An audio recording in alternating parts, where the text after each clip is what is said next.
Unom ka mga panimay ang naapektuhan sa sunog sa Sitio Mayflower, Barangay Dulho Fatima ning Dakbayan sa Sugbo kagahapon sa kadlaw.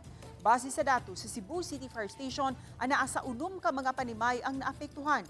Apan base sa record sa barangay, miabot sa 13 ka mga panimay ang apektado sa sunog nga nagsugod sa panimay nga giukupahan ni Joshua Enriquez.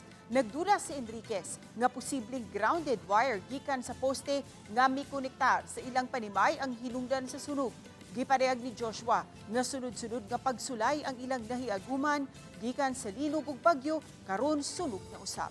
Padayon pang giimbestigahan sa kabumbiruhan ang sunog nga nagbilin og 180,000 pesos nga danyos. Live wire na mo sa silingan, nahog siya kanang wire diha sa silingan na tap sa among atop.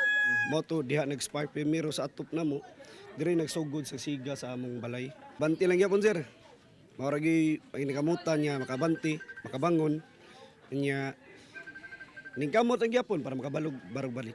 Nagpadayon paghihapon ang atong fire investigator sa unsa gi hinungdan ni atong maong sunog. Hinuon ang atong mga biktima sa sunog ato namang naatiman